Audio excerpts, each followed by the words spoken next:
자, 진짜 나오겠습니다.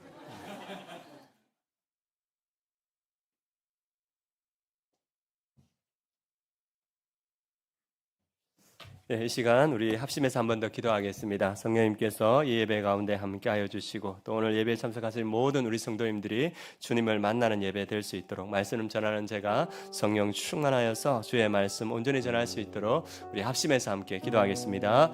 할렐루야. 하나님 아버지 감사합니다. 우리가 성도님들과 함께 말씀 앞으로 나아갑니다. 주님 앞으로 나아갑니다.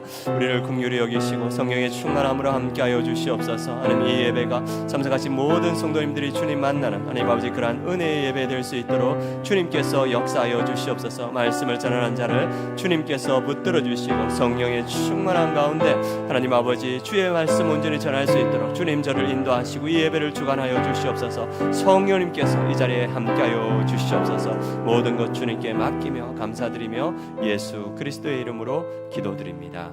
아멘. 네, 할렐루야. 예, 지금 시간이 12시 6분입니다. 예. 예, 하나님의 은혜대로 오늘 말씀을 전하도록 하겠습니다.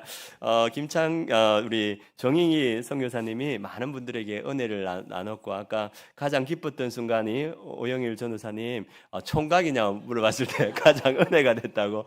예, 그래서 저는 이제 멘토 목사님 옆에 있었는데 그래서 저 멘토 목사님이 저에게 이제 정인희 선교사님 소개하니까 정인희 선교사님이 목사님 옆에 웬 총각이 있는 줄 알았습니다. 예, 또 그렇게 말해서 그래가지고 마음에 또 이렇게 은혜가 되더라고. 그래서 이제 제 아내를 이렇게 하면서 그 총각 아내라 하니까 그 아내는 처녀냐 하니까 노처녀 같습니다. 이렇게 예, 하여튼간에 처녀입니다. 우리 아내도. 예, 그런 은혜가 있었습니다. 그리고 우리 임남수 정익이 선교사님이 이렇게 하시는 이슬람 아이들을 위한 기숙사에서 이제 많은 선교사님들과 함께 저녁 식사를 했습니다. 그래서 이렇게 날이 어두워지고 야자수 그늘 이렇게 이제 불빛에 이제 그늘이 어른거리고 바람이 불고 하는데 어떤 생각이 들었냐면 우리 이 땅에 140년 전에 조선 땅에 선교사님들이 와서 선교사님들이 모여서 함께 교제하고 식사하는 모습이 이런 모습이었지 않았을까 그런 생각이 들었습니다. 그래서 그 시간이 흘러서 지금 우리가 이 대한민국이 복음의 땅으로 변했듯이 이 필리핀 땅도 가난하고 또 영적으로 어두운 땅이지만 시간이 지나면 이 선교사님들을 통하여서 또 하나님을 섬기는 그런 땅이 될 거라 이런 생각이 들었습니다. 그리고 또 하나 이렇게 이번에 멘토링 선교 세미나에 참석하면서 이렇게 많은 은혜를 받았습니다. 많은 은혜를 받고 또 우리 멘토 목사님을 위해서 선교사님이 기도해주고 저를 위해서도 기도해주고 또 우리 선교팀을 위해서도 많이 기도해 주셨는데 그리고 그 기도와 은혜와 영광을 경험하면서 참 많이 기뻤는데 제 아내가 또 워워 하더라고요. 또 은혜가 안 되는데 당신이 한 것은 하나도 없습니다. 이렇게 그래서 그 은혜 가운데 제가 거하면서 어떤 생각이 드냐면 내가 어떻게 이 은혜 가운데 거하고 있는가 생각했을 때 하나님께서는 작은 것을 기억하신다는 생각이 들었습니다. 제가 이제 부사역자 하면서 한 달 월급이 10만 원이었습니다. 10만 원. 예, 남자들은 10만 원으로 살기 어렵지 않습니까? 그런데 이제 제하고 기숙사 썼던 동기 그러니까 후배 선교사님 두 분이 한 분은 필리핀에 한 분은 티리키에 선교를 갔습니다. 그래서 이분들에게 후원을 해야 되겠다. 이제 후원을 시작했고 또 이제 한 분은 경주에 있던 교회에서 이렇게 파키스탄 선교를 가셔서 서로 연결이 되셨고 또 제가 또 연결 받은 분은 그 CCC 간사 분이 있어서 또 후원을 하고 그리고 또 한 분은 이렇게 이전에 섬겼던 목사님 딸인데 또 이렇게 선교 그 단체에 또 간사를 하니까 또 헌금 후원을 하고 그러니까 10만 원으로 5명을 후원을 하니까 이게 돈이 없는 거예요. 그래가지고 이제 아내한테 이러면 안 되겠다 해가지고 투쟁 이렇게 해가지고 용돈을 인상하라. 용돈을 인상하라 그래가지고 인상해서 이렇게 돈을 받아서 이렇게 선교 헌금하고 또 사용하고 이렇게 했습니다. 그리고 이제 부사역자지만 그분들이 한국에 들어오시면 넉넉하지 않지만 그분들과 함께 식사하고 교제의 시간을 가졌는데 그 작은 섬김을 하나님께서 기억하셨다는 생각이 듭니다. 그래서 하나님께서 저는 아무것도 한 것이 없지만 그 가장 은혜되고 영광되는 자리에 하나님께서 저를 인도하셨다는 생각이 듭니다. 하나님은 선교를 기뻐하십니다. 우리의 작은 섬김도 하나님은 기뻐하시고 또 그것을 통하여서 하나님의 영광스러운 일로 인도하시는 것 같습니다. 우리 아름다운 교회가 선교하는 교회인 줄 믿습니다. 우리 아름다운 교회 성도님들이 물질로 헌신하고 시간으로 헌신하고 또 다양한 모습으로 선교에 동참하는 것 주님께서는 기억하십니다. 그걸 통하여서 하나님께서는 하나님의 일을 이루어 가시는 줄 믿습니다. 오늘 말씀은 생육하고 번성하고 땅에 충만하라, 창세기 1장 27절 28절 말씀입니다. 이 말씀은 우리가 흔히 아는 문화 명령입니다. 하나님께서 인간을 창조하시고 나서 그들에게 복을 선포하십니다. 그 복이 오늘 나오는 복입니다. 우리 27절 28절 말씀 함께 읽어보겠습니다. 하나님이 자기 형상 곧 하나님의 형상대로 사람을 창조하시되 남자와 여자를 창조하시고 하나님이 그들에게 복을 주시며 하나님이 그들에게 이르시되 생육하고 번성하여 땅에 충만하라, 땅을 정복하라, 바다의 물고기와 하늘의 새와 땅에 움직이는 모든 생물을 다스리라 하시니라. 아멘. 하나님께서 사람을 창조하시고 나서 그들에게 명하신 게 복을 명하셨습니다. 복을 주시며 하나님이 그들에게 이르시되 생육하고 번성하여 땅에 충만하라. 그래서 많은 자손들이 태어나고 땅에 충만한 것을 하나님께서는 우리에게 복으로 명하셨습니다. 그리고 땅을 정복하고 바다의 물고기와 하늘의 새와 땅에 움직이는 모든 생물을 다스리라 하시니라. 하나님께서 인간을 창조하시고 얼마나 큰 기쁨이 있었겠습니까? 그 기쁨대로 마음껏 인간을 축복했다는 것이 오늘 말씀에 나옵니다. 그래서 생육하고 번성하게 땅에 충만한 것, 그것을 더불어서 땅에 있는 모든 것을 다스리라. 그래서 아담이 그 동물들을 다 부르고 그 동물들마다 이름을 붙여주지 않습니까? 그만큼 생물들과 사람이 긴밀한 관계 가운데 다스리는 그 은혜를 받았습니다. 정인기 선교사님 남편 임남수 선교사님하고 이렇게 식사하면서 교제를 했는데, 그분이 처음에 그 필리핀에 가서 코끼리 2마리를 이렇게 키웠다고 합니다. 그리고 코끼리 2마리를 키웠는데 이게 많아져 가지고 60마리가 됐대요, 코끼리가.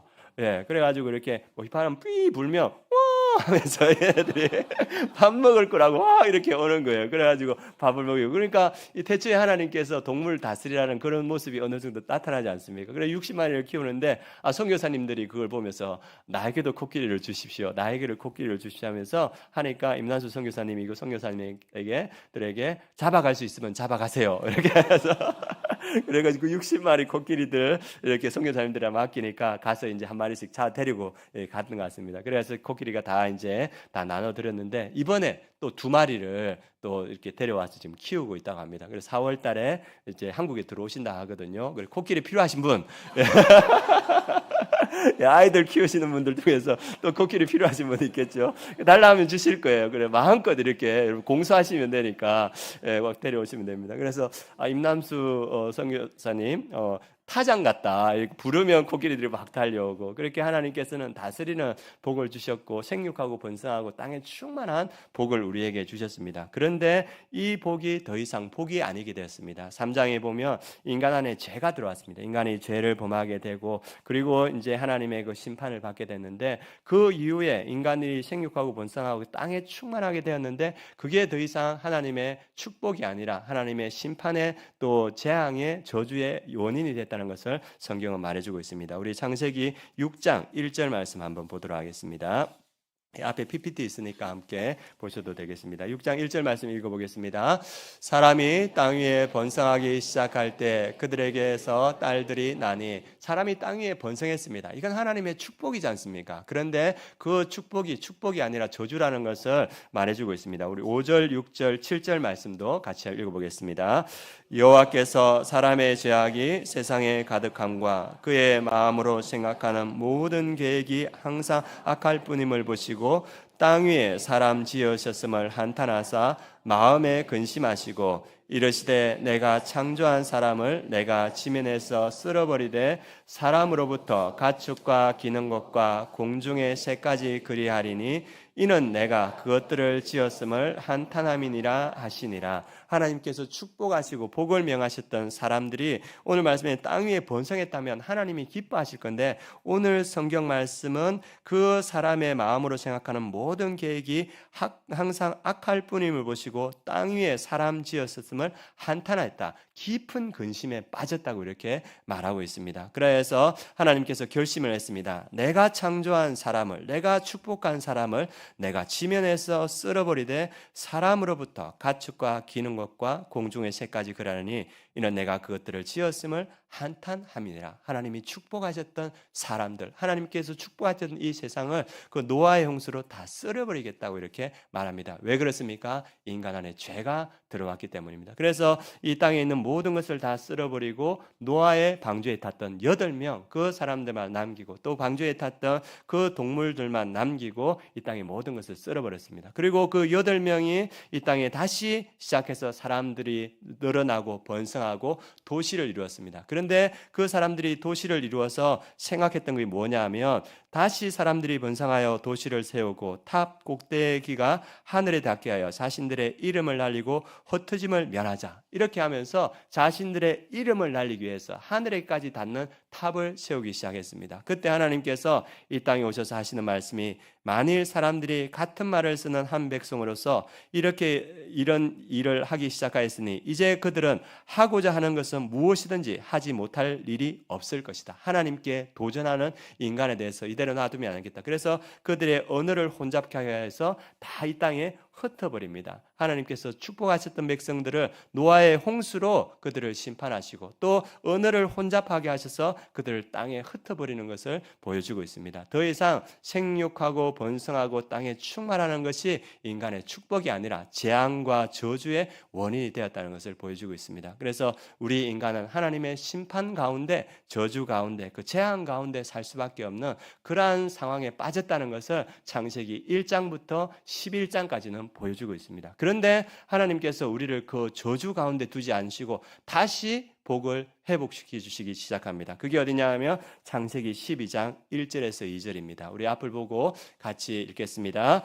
여호와께서 아브라함에게 이르시되 너는 너의 고향과 친척과 아버지의 집을 떠나 내가 내게 보여줄 땅으로 가라. 내가 너로 큰 민족을 이루고 내게 복을 주어 내 이름을 창대하게 하려니 너는 복이 될지라. 창세기 1장에서 선포했던 복이 다시 등장합니다. 하나님은 다시 복을 이야기하십니다.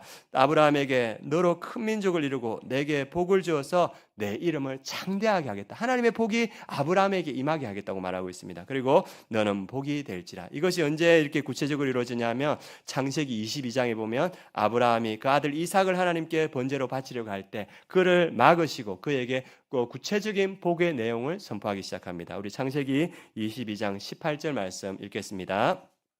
또 내 씨로 말미암아 천하 만민이 복을 받으리니 이는 내가 나의 말을 준행하였음이니라 하셨다 하니라. 하나님 말씀에 순종했던 아브라함에게 구체적인 복을 말씀해 주십니다. 내 씨로 말미암아 천하 만민이 복을 받으니, 천하 만민이 죄로 인해서 저주받았습니다. 재앙받았습니다. 그런데 하나님께서 내 씨 예수 그리스도로 말미암아 천하 만민, 죄 가운데 있던, 저주 가운데 있던, 재앙 가운데 있던 천하 만민이 복을 받게 될 것이다. 다시 복의 회복을 선포하고 계십니다. 그래서 성경 곳곳에 구약에 보면 그 내 씨, 복의 근원 되신 예수 그리스도가 탄생할 것을 성경은 말해주고 있습니다. 그래서 특별히 이사야서 53장에 보면 예수 그리스도의 나심, 이새의 줄기에서 한 싹이 날 것이라는 것을 53장에 쭉 말해주고 53장 11절, 12절에서는 그걸 구체화시키고 있습니다. 우리 세 번역으로 같이 한번 읽어보도록 하겠습니다. 고난을 당하고 난 뒤에 그의 생명을 빛을 보고 만족할 것이다. 나의 의로운 종이 자기의 지식으로 많은 사람을 의롭게 할 것이다. 그는 다른 사람들이 받아야 할 형벌을 자기가 짊어질 것이다.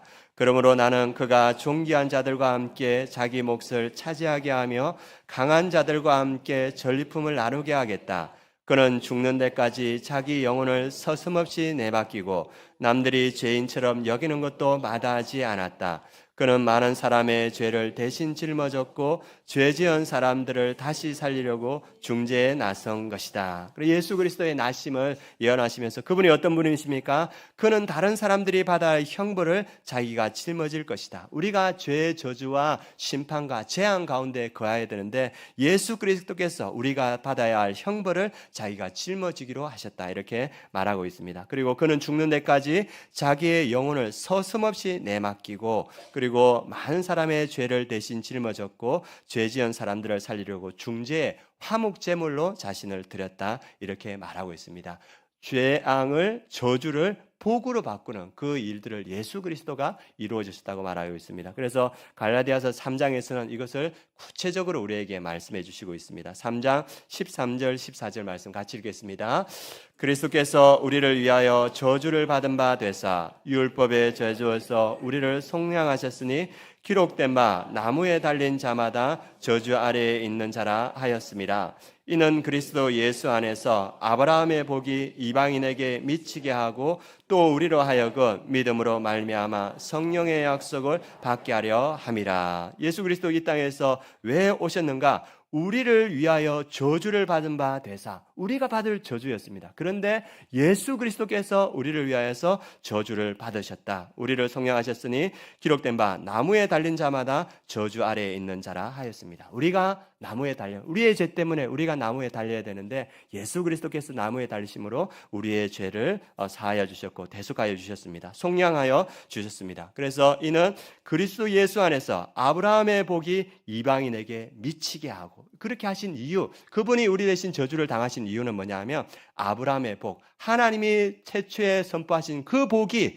우리에게 이르게 하기 위해서 그분이 저주를 받으셨다. 이렇게 말하고 있습니다. 우리가 지난주에 예수 그리스도께서 우리를 위해서 십자가에 못 박히셨다고 이렇게 함께 나눴습니다. 여기 말씀해 보면 너를 위하여 내가 죽었습니다. 지난주에 예수 그리스도께서 왜 십자가에 죽으셨습니까? 우리를 사랑하셨기 때문에 예수 그리스도께 십자가에 죽으셨다고 말하고 있습니다. 오늘 본문은 왜 예수 그리스도께서 십자가에 죽으셨다 합니까? 저주받을 우리를 위하여서 그분이 대신 저주받고 하나님의 그 복이 우리의 삶에 임하게 하기 위해서 그분이 스스로 저주받으러 십자가로 올라가셨다고 말하고 있습니다. 그래서 예수 그리스도를 통하여서 하나님의 복이 우리에게 임한 줄 믿습니다.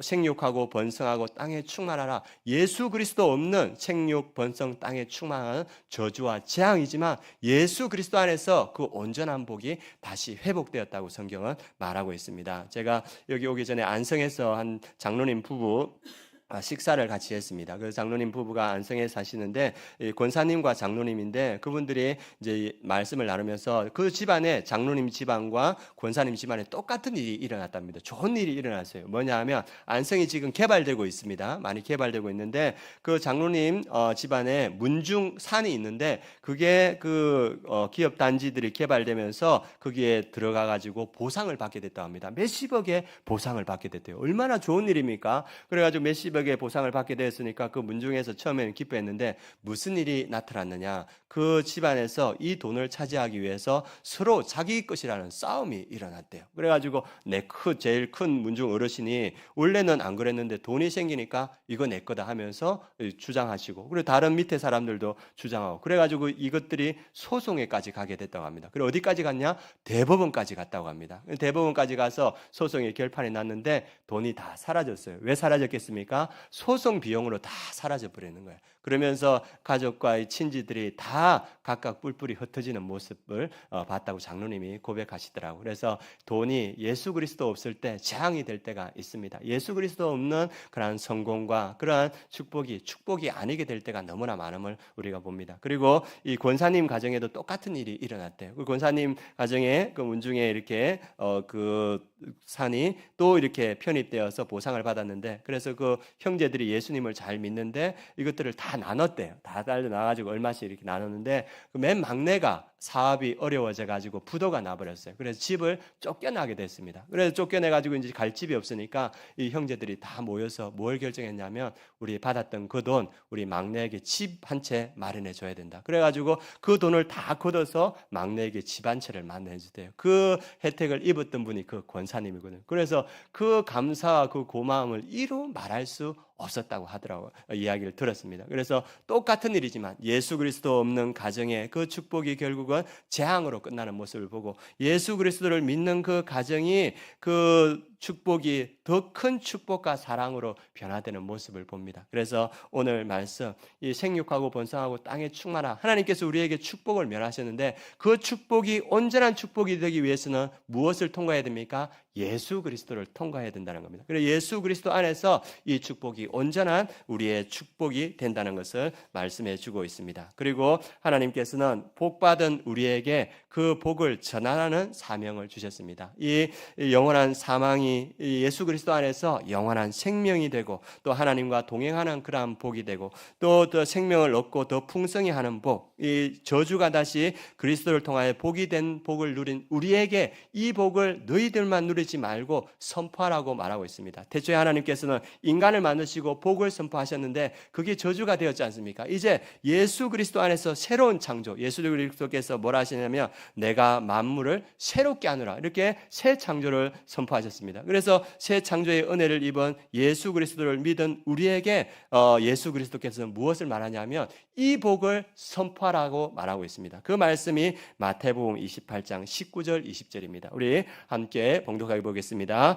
그러므로 너희는 가서 모든 민족을 제자로 삼아 아버지와 아들과 성령의 이름으로 침례를 베풀고 내가 너희에게 분부한 모든 것을 가르쳐 지키게 하라. 볼지어다 내가 세상 끝날까지 너희와 항상 함께 있으리라 하시니라. 예수 그리스도를 믿고 그의 제자가 된 사람들에게 너희는 가서 모든 민족을 제자로 삼아 저주 안에 있는 죄 저주 안에 있는 모든 민족에 가서 이 하나님의 복 예수 그리스도를 선포하여서 그들을 제자로 삼아서 아버지와 아들과 성령의 이름으로 침례를 베풀고 내가 너희에게 분부한 모든 것을 가르쳐 지키게 하라 이렇게 말씀하고 있습니다. 이 필리핀 그 땅에 가보니까 그 땅에 연세들이 선교사님 연세가 50대, 60대, 70대가 많으시더라고요. 그리고 그곳에 있는 분들 중에서는 보니까 이렇게 은퇴하시고도 그 세미나에 참여하신 분이 있었습니다. 그리고 이 은퇴하고 나서 공로패 받으신 분도 있었습니다. 그분들이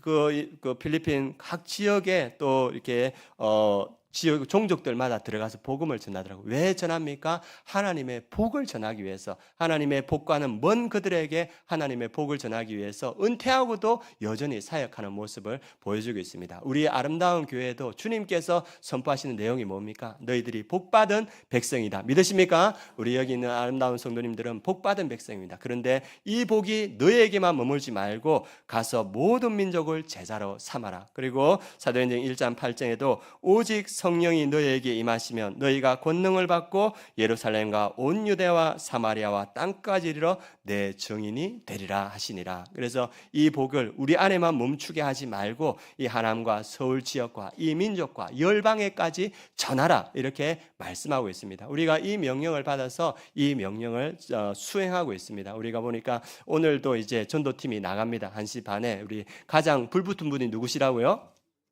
예, 오영일 전도사님 지금 선교 갔다 와서 더 불이 붙었습니다. 그래가지고 지금 활활 타고 있습니다. 오영일 전도사님이 전도팀을 데리고 이제 전도하러 나갈 겁니다. 그리고 또 우리 목장이 개강했습니다. 목장들마다 또 VIP를 선정해서 또 복음을 전하고 그리고 멘토링 선교팀이 또 이렇게 땅끝까지 이르러 복음을 전하는 일을 해 나가고 있습니다. 그래서 이 일들이 사도행전에 보면 하나님의 복, 그 생명의 복 예수 그리스도를 어떻게 전해가는가 하나님은 전략을 가지고 이 생명의 복을 전하십니다. 첫 번째는 교회를 통해서 전하십니다. 사도행전에 보면 그 마가의 다락방에 성령이 임하시고 나서 가장 먼저 생긴 일이 뭐냐면 교회가 세워진 일입니다. 하나님은 이 생명의 복음, 하나님 하나님의 복을 교회를 통해서 선포하기를 원하십니다. 그리고 이 안디옥 교회 13장 그 사도행전 13장에 보면 바나바와 바울을 안수해서 보냅니다. 그래서 이러한 선교를 통하여서 이루어 가고 있습니다. 그래서 바울도 세계 선교를 할 때 전략을 가지고 선교합니다. 하나님의 복을 전할 때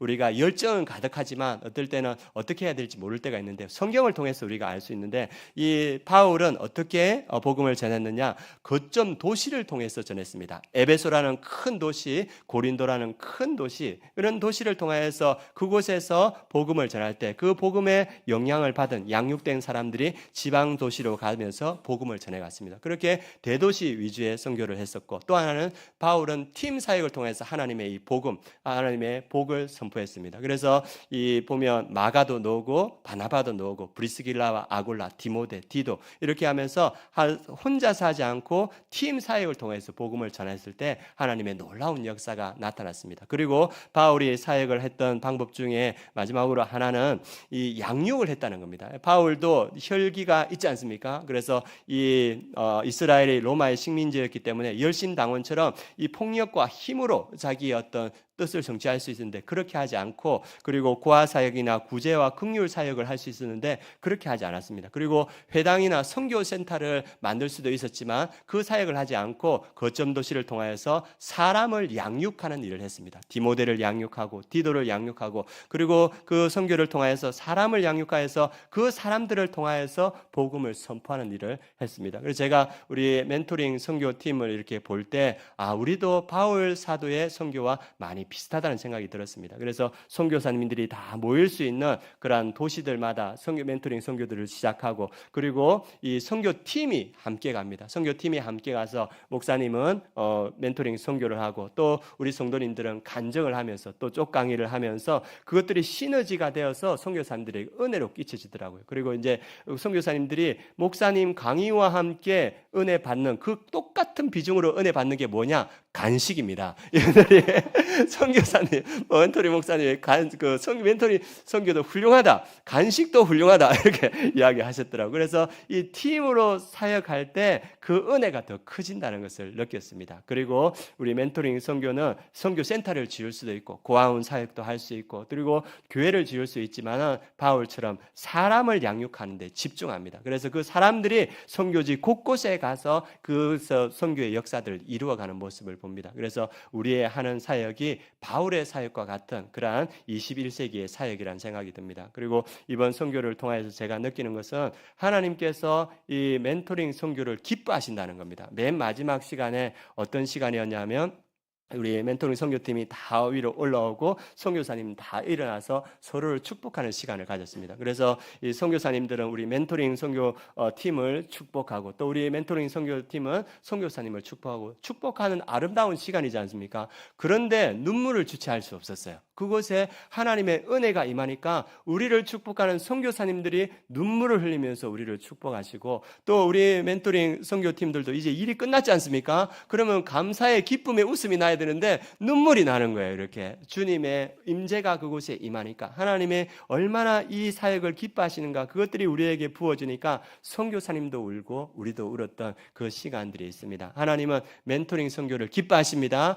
왜 그렇습니까? 이 필리핀 그 하나님 믿지 않는 그 심판과 저주 가운데 있는 그곳에 선교하시는 그 선교사님들을 기뻐하고, 그곳에 복음을 전하는 그 일들을 기뻐하고, 그 일에 쓰임받는 우리의 아름다운 교회를 기뻐하는 줄 믿습니다. 하나님께서 우리에게 첫 번째 주신 축복의 말씀, 생육하고 번성하고 땅에 충만하라. 그러나 예수 그리스도 없으면 이것이 결코 복이 될 수 없다는 것을 보여주고 있습니다. 그래서 예수 그리스도를 통하여서 생육하고 번성하고 땅에 충만한 것이 우리의 진정한 복이 되고, 하나님은 우리에게 이것을 너희만 간직하지 말고 너희는 가서 모든 민족을 제자로 삼아라 이렇게 말씀해 주고 있습니다. 또 말씀하는 것이 예루살렘과 온 유대와 사마리아와 땅끝까지 이르러 내 증인이 되어라. 그 증인이 될 때, 하나님의 복 예수 그리스도를 전할 때 그 땅이 복의 땅이 될 줄 믿습니다. 그래서 복받은 땅이 이 대한민국이고, 그리고 앞으로 복받을 땅이 그 필리핀 땅인 줄 믿습니다.